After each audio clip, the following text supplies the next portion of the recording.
Opening slide, graphic text, life after school, planning early. Jack's work journey with Jack Kruger and Jan Kruger. Logos, Belonging Matters, NDIS, talksthatmatter.net. Imagine more.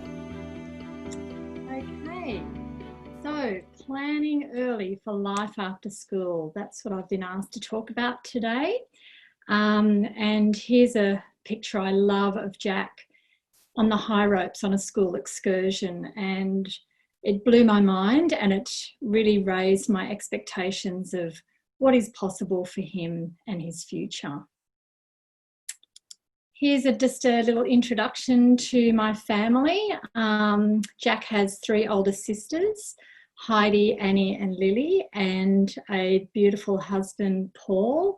And we're really focused on making sure Jack has the best possible life, and having 3 older sisters has been a really great way for Jack to understand what is possible, especially for life after school. What's been really important is having a really clear vision for Jack's future, and we sort of crafted this, and I mean, I think we had it in our mind from a very early age, because we stumbled across an organisation called Family Advocacy when Jack was about 2, and I felt like I finally found my tribe. No one was talking about what was possible for my son's future, and they were. So I threw myself into all of the literature, and certainly hearing stories of what's possible really helped us imagine Jack's future beyond school. And that was to have valued social roles where he could contribute and participate in his local community, have positive relationships, and follow an ordinary rhythm of life. So not doing things during the day where it's not typical of the general community. And that's where he's found that sense of belonging, where he's been valued and known in his local community. And we've worked really hard on that, where we explicitly take Jack into the local shops in his, Madura soccer uniform or his school uniform. And that sort of tells a bit of a story to those shopkeepers of who Jack is and what his interests are. And they've often kept him safe. I think being known and valued in your community certainly keeps Jack safe. And it's something that we continue to nurture. So every year we go through Jack's statement. There's sort of an example here in the slide, and that really helps us direct, our decisions, especially when we're going into NDIA conversations around setting his goals, or if we're having conversations with his school. It's really important to raise their expectations of what's possible for Jack as well. So we've intentionally reminded ourselves to follow that high road. This is a diagram that from Bob Jackson in Western Australia uses. And, whilst we did tap into a bit of early intervention and a little therapy over the years, we've very much stuck to the high road, where Jack went to preschool with his sister. He's been fully included through all of his schooling years. He's now in year 12, which is coming to a close very quickly. And he's got aspirations of going to university, having a home of his own, and having a family of his own. So, it's very typical what Jack dreams for himself, and we're just keeping that alive. And what we've learned is if we don't, as a family, have those high expectations, nobody else will. So even if we're not sure how we're going to get there, we still aim as high as possible. So we've also done that by making sure that Jack has had many and varied life experiences. And by doing that, we're learning more and more about who Jack is, where his interests are, and what his skills are. And we do this for all of our kids. And I think we as families need to reclaim the dreaming for our children with disability, which often gets stolen from us when our kids are either diagnosed with a disability or born with a disability, and sort of thrown into that life of therapy, where we sometimes forget to dream of what is possible, especially around who they're going to become within their careers. So over the years, we started helping Jack notice people in different work roles in the community. So, for example, we point out, oh, that person's a swim teacher at the local pool and they get paid to teach little kids, or there's a waiter at the local shops at Tilly's, and there's only actually one male that works in this particular very popular cafe, and I think Jack's got his eye on that role for the future. And also like a builder. And we've also got a photo there of a pearl diver, because when Jack was really young, we noticed that he was really good at diving quite deep in the pool and holding his breath for a very long time. So we started thinking, oh, maybe he'll be a pearl diver one day. But then as he got older, the fear of sharks has really crept in. So I don't think that that's going to be something we'll be pursuing. So when Jack was about 14, I started getting a bit panicked about, oh, is he going to stick to a job? So whilst Jack was, really didn't like loud noises, we just thought, oh, well, we'll just see whether he, as a chore around the house, would mow our own backyard. And he sort of quickly took to it, especially when we put the earmuffs on, and he could see that when the job was done. So we started exploring the idea of Jack setting up a small mowing business with his cousin Sol, and that was sort of two-pronged in that as the boys were getting older, they weren't necessarily seeing each other very often. So it was a great way to bring the cousins together, do some work, and then hang out afterwards. So Jack was particularly good at marketing the business called Flash Mowing, and he got quite a few jobs around the neighbourhood. It was something that he still has going today and has built some lovely connections within the neighbourhood as well. So he would do the job and then he would get the cash in hand, so that immediate reward was present. Then as that continued to build, we looked at other opportunities for Jack to experience work. And Jack has a circle of support, and he's got a couple of young members on the circle, and some of them suggested that he could possibly look at becoming a soccer referee. Jack had been playing at the local soccer club since he was 4, so it was almost like a rite of passage really to then move on to this new role in his life. So he did the 2-hour course, which was really practical, so that suited him really well. And then the game leaders sort of get divvied up on the day, and so he always had another game leader with him. So if the kids didn't understand the instruction, there was someone else there to step in. So he was training the little 4 to 5-year-olds. It was very cute. And then the 6 to 7-year-olds.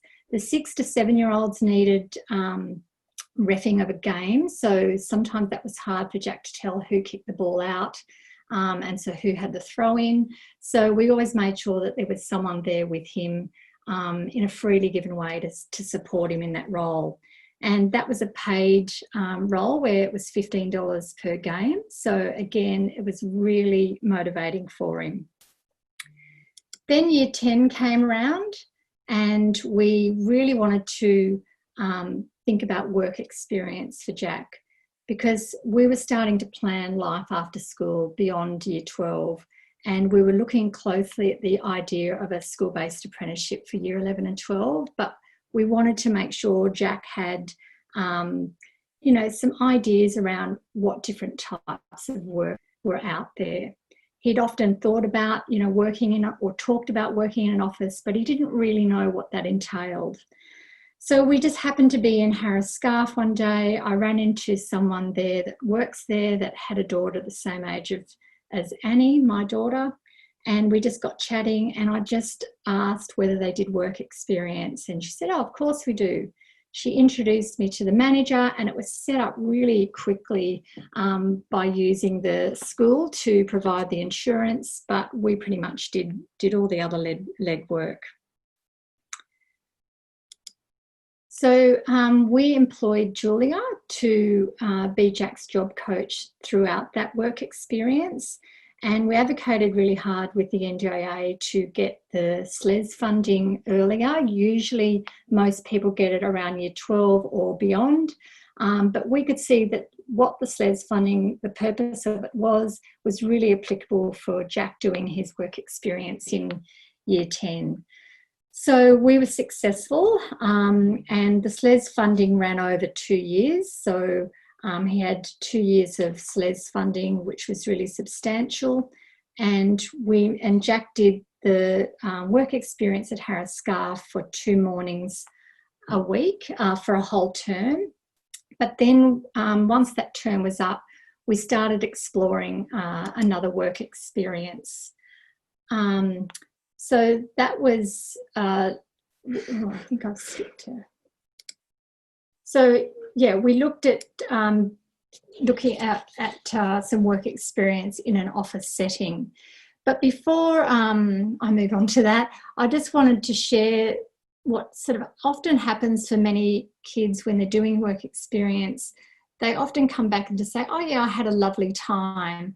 But we wanted to really understand what was going on for Jack throughout his work at Harris Scarf, really understand what his interests were, his new skills being attained, and what kind of tasks he was doing. So we asked Julia to take some photographs of Jack doing the different tasks in the workplace, and then describe what he had to do. And you'll notice down the bottom I've got some stars there, and that was when we asked Jack what he felt about, how he felt about that particular task. So it was out of 5. So the cashier job was, he got the 4 out of 5. Folding wasn't so crash hot. He didn't particularly like that task. And something that got the 5 out of 5 was the pallets and breaking down of the boxes. I think a lot of that had to do with working alongside a colleague at Harris Scarf rather than his job coach. And I think he really enjoyed that interaction while he was doing the job. And I love some of the photographs Julia captured where Jack's using a Stanley knife. Sometimes our kids get wrapped up in cotton wool and don't get to experience things that might be perceived as dangerous. So it was great to capture that. And what we did with that was then we looked at the different tasks and thought, well, what did he really love? And it was the stocking of the shelves, the cashier work, and the breaking down of the boxes.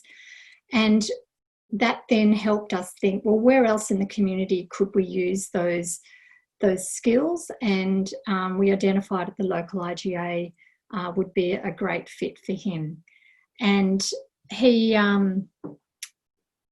and we have sort of pursued that idea, but we haven't had any success as yet.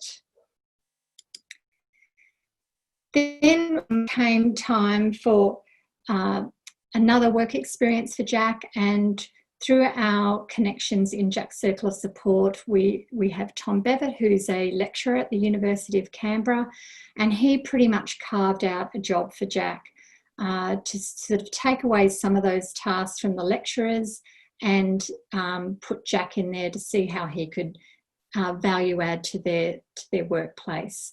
So the different types of roles he took on was deliveries for the dean, restocking the photocopier, printing and sorting lecturers' handouts, exam support, and he also became the AFL footy tipping organiser, which is really important to pay attention to how people socially connect in the workplace.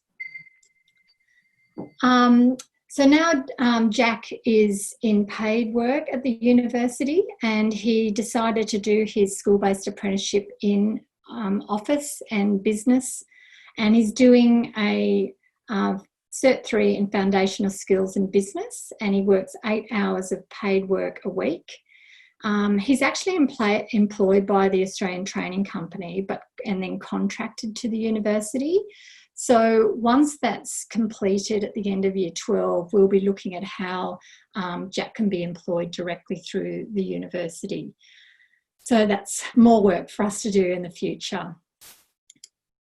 So what's next for Jack?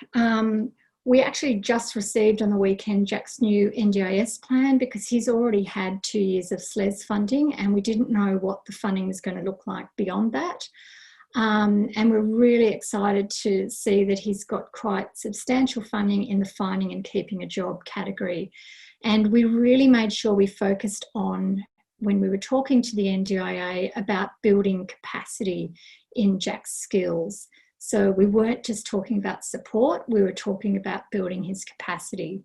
So he's currently looking at the idea of developing a fitness program to take to the after school care sector.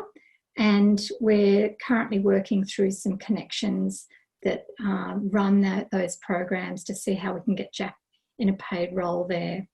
He's also looking at becoming a YouTuber. He's currently doing 2 hours of workshop each Thursday to learn how to do this, and he's doing that online, so he's very committed. I'm not so excited about that, because I'm a bit worried that we're going to be actually featuring in that. So we'll see where that takes him. So just some tips before I finish off. Just remember to start dreaming of who your child can become, and start dreaming of that now. It's never too early and it's never too late. Work roles can start as early as 2. You know, it's simply just having those chores and the responsibilities around the home. And just be really careful that we don't squash a person's dreams. So there's always a role if we go laterally. So yes, if someone with intellectual disability has a dream of becoming a doctor, let's not squash that. Let's just explore, well, what is it about being a doctor that draws them to that role? And be optimistically realistic in exploring other avenues that might pick up on some of those interests. Make sure you gather people around you to help you notice what your child's skills, interests and strengths are. And you know, creating a circle of support is a really great way to, you know, get that sort of support around the person to help them imagine what that is. Use your connections to get work. Don't always assume that the Disability Employment Services are going to do that for you. It's what we do with all of our other children. Why not kids with disability? And to me, it's worked for us in several different occasions, and it's something we're continuing to tap into. So use a positive introduction of your child. Give it your best pitch. Don't go in there talking about what their deficits are. If you believe in what is possible, then so will others. Invest in a really good job coach to support your son and daughter to learn the job on the job. And also make sure you plan from the beginning on how you're going to fade that support. Something that we're exploring is the use of systematic instruction.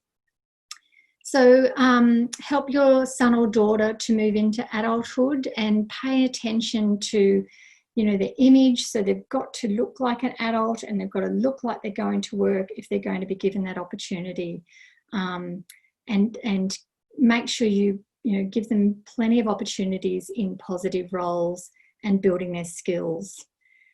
And once they're in the job, pay attention to the culture of the workplace and think about how your son or daughter could be socially connected, because that's what it's all about, is relationships. And we know a number of examples where people have even found their life partner in the workplace. So it's really important to pay attention to that.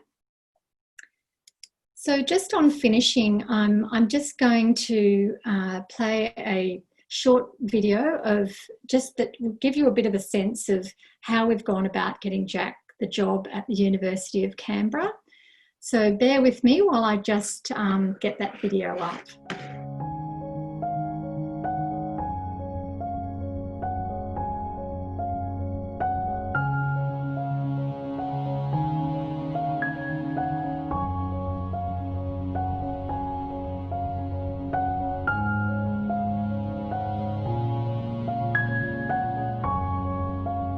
One of the things about any relationship or any child developing is that they have levels of support around them. Typical teenager, when he's about 14 or 15, they start to get a job, and what are the things that a typical teenager might do that make his life rich, give him opportunities to dream big, to have hope.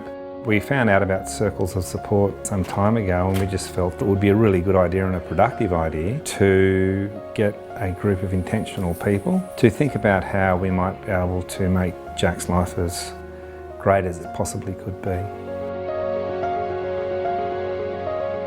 A circle of support is a group of people coming together, friends, family, community members, around somebody to support their vision and their goals for their life. We've been meeting for about 5 or so years now. We usually meet at a house, usually our house. We have a little bit to eat and just try and keep a fairly focused agenda. As Jack's got older, he has led us through that more and more and tells us what he'd like to talk about and what the priorities are.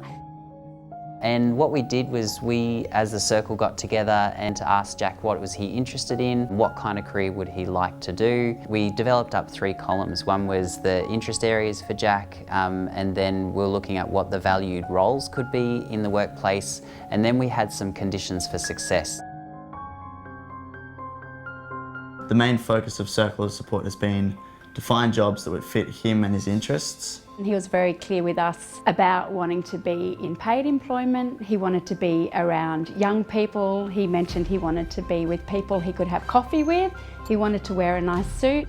The university wasn't necessarily the first priority for Jack, but what we did was we looked at the 3 columns, and I went back and talked to a few of my colleagues about some of the roles that Jack could play and some of the tasks that Jack could do, and what we found out was there was pockets of work that Jack could successfully do. Work experience was part of his school, and he came out 1 day a week for a couple of hours. It also was an opportunity for us to get to know Jack and what his capabilities were and what kind of roles and jobs he could do successfully. And I think there was a really important process of learning from the work experience, making some adjustments, thinking together as a circle about what that might mean, and then keep building on that so Jack could be successful, which is what we all wanted in his new office job. Julia definitely was key to success with Jack coming into the university. The job coach position was funded through the NDIS SLES funding. Luckily, Jack was given that funding early before he finished high school. Hi, I'm Jack Kruger. I work at AUC. I ride bike and take bus and get AUC. I like meeting people. I do emails and winter and deliveries. I do deliveries for the Dean and Rachel. I do ASPA at UC, search for in business, and I buy my own lunch from cafe. Jack is doing his work so successfully that the relationships are expanding throughout the university, and we've now got other faculties who are wanting to poach Jack from us or utilise him to help him with their work as well. It's been a learning experience having Jack come on board, and it hasn't been completely smooth sailing. We've had to do a lot of learning about how to communicate the jobs to Jack efficiently and effectively. We use AnyDo, which is a system that tracks his tasks for the day, and it helps him independently move through each of the stages.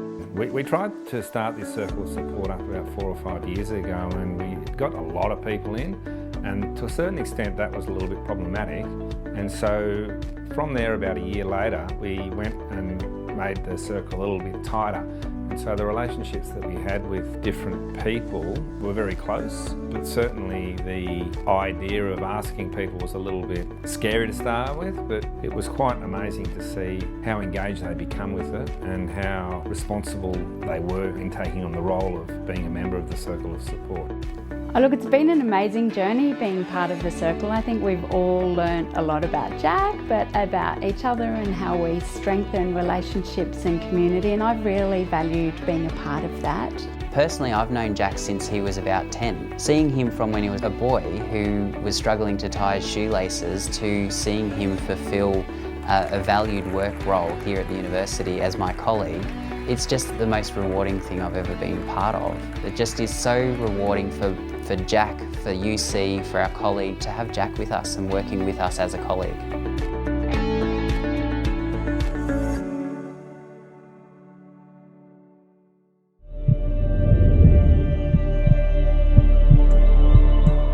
Closing slide, graphic, text. This video is made possible with the support of a National Disability Agency grant. Produced by Belonging Matters. Belonging Matters makes every effort to provide accurate and up-to-date material. However, information is subject to change and our material is for reference only. Logos, NDIS, Belonging Matters, talks@matter.net.